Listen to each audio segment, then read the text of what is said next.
Hello friends, Mandar here. I'm back with another video. Today we'll talk about a couple of questions that I have been getting in the last couple of days. These are important questions related to 100K visa fee, regarding government shutdown, regarding the $1,000 parole fee that people are getting letters regarding. A quickly touch on visa bulletin because I'm going to make a detailed video right after for the visa bulletin and its prediction. Some questions related to CSPA and few other topics. So a lot of important questions, guys. Watch this video until the end and let's get started.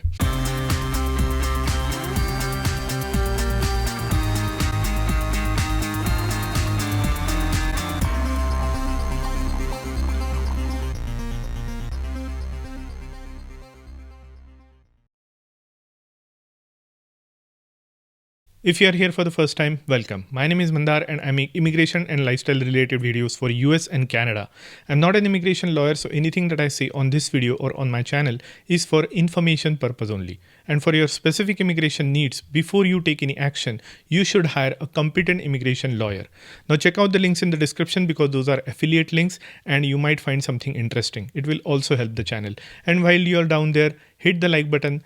Put some meaningful comment. You might have some question that you might get an answer in the comment section below. I also wanted to let you know that I'm working on the visa bulletin video, which will come up next in the next 2 days. I'll also do some prediction for the next couple of months, what might happen in the EB category, especially in the backlog countries. And I also have a special topic, a special guest, and a very important question to answer in my next video. So don't miss my next video, which will come on either on Monday or Tuesday at the latest. If you want to get in touch with me, to talk to me, book 30 minutes with me, find the link in the description through Calendly. Also, if you want to attend my masterclass for EB1A, the next one is coming up on December 14th. So check that link in the description as well. So let's get into our first topic of today, which is 100K fees. Now there was one specific question regarding, and this comes up very often, so I wanted to reiterate it, although I have covered it in my last couple of videos. That is, if you have been on H1B visa for a long time, and if you have an extension that is approved, and you are going outside of the United States and getting it stamped, getting your extension stamped, will I have to pay 100,000 fees? The answer is no. As long as you have the approval in hand before you leave the United States, once your H1 is approved, if you go to India or whatever other country, you can stamp without having to pay for 100,000 fees. So that is my understanding. Another question is, if I have been on H1B and if I have returned to my home country and have been living in the home country for a couple of years, now I want to revive my H1B. There is an employer who is willing to do my H1B. Do I have to pay 100,000 fees at the consulates when I go back for the first time since many years? In this case, even if you are cap exempt, you have been outside of the United States for some time and now you are having a fresh H1 cap exempt through some employer, you'll get an approval notice, you go to the consulate, you will have to pay $100,000. That is the current scenario, which I understand. So hope that clarifies. And that brings me to the sponsor of today's video. Have you ever done the Google search of your own name?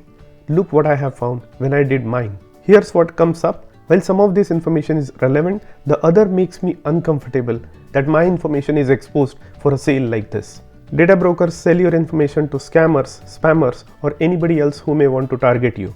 Your full name, email address, home address, your relatives' names, health information, it's all out there. That's why I have been using Aura, sponsor of today's video. Aura shows me which data brokers are selling my information and automatically submits opt-out request for me. Cleaning up my information not only helps reduce the amount of spam I get, but it also protects me from hackers who could use this information to help them access my social media accounts, bank accounts, or other sensitive information. Aura does so much more to protect my information and my family's information from online threats I can't see. I get other features like antivirus, VPN, password management, parental controls, identity theft insurance, and more without having to download several different apps. It's really easy to set up, and best of all, I get everything for one affordable price. You may already have one or two of these tools, but not having Aura is like locking the front door but leaving your back door wide open. Aura is always on, doing the hard work of keeping me safe so I can focus on other tasks with peace of mind. I value my privacy and I value yours. You can go to my link, which is on the screen and in the description, and start your free 2 weeks trial. So protect your information, your family, and have a peace of mind. That's Aura. Now, second topic of today is EB5. EB5 Regional Center is still on. They are still taking applications. I don't know where this came from, but people are saying that EB5 is going away. Nothing is going away. The Regional Center program has been reauthorized until at least September of 2027. That's what I know. Now, what happens after that is anybody's guess, but EB5 is by statute. It is by law, so it cannot be just removed right away.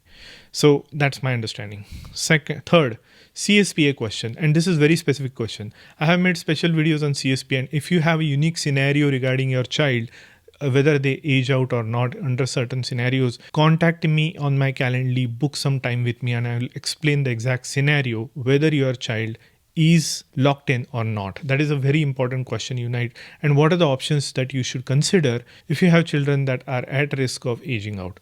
Reach out to me.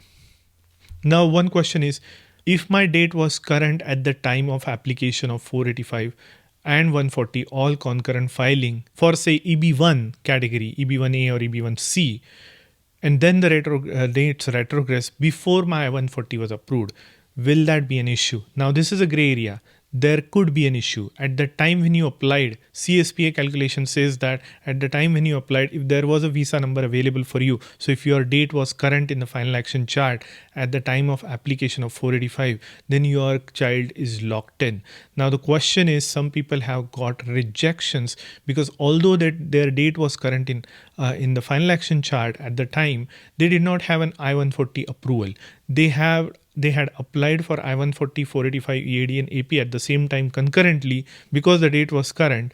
Now, a couple of months after the date retrogressed, and when the child turned 21, the USCIS rejected the child's petition, saying that they were not locked in. Now, this case can be debated. This is a very unique scenario. I had suggested a couple of things how you can navigate around this issue. So contact me what you need to do in this particular scenario.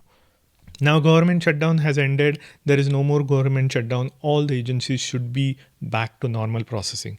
Especially in the visa scenario, it is the Department of Labor who was impacted. Now they are back to accepting all the petitions, although they had not stopped that. And now they are actually processing the LCAs and labor certifications and perms and all of those things. So now some people have reported that they got a letter from USCIS stating that they need to pay $1,000 parole fee at the time of re-entry because they are using advanced parole. This rule came out of that big beautiful bill. So this applies to only certain parolees.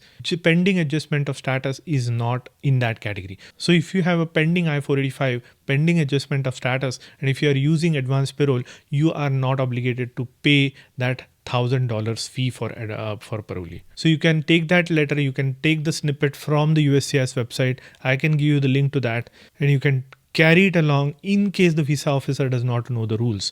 But if you are pending adjustment of status, you don't need to pay that $1,000 fee for advanced parole. Now, visa bulletin came in on Friday, and there is a good news for EB2 and EB3.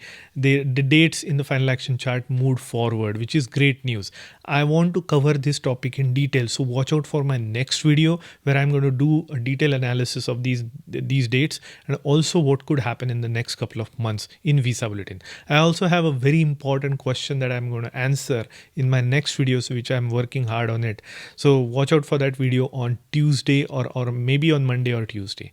And last one is sign up for the masterclass, EB1A masterclass that I do every month, once a month. This has been an incredibly popular class, and although I wanted to stop it, I keep getting requests to do the masterclass. So my next masterclass is on December 14th at 11 a.m. on Sunday.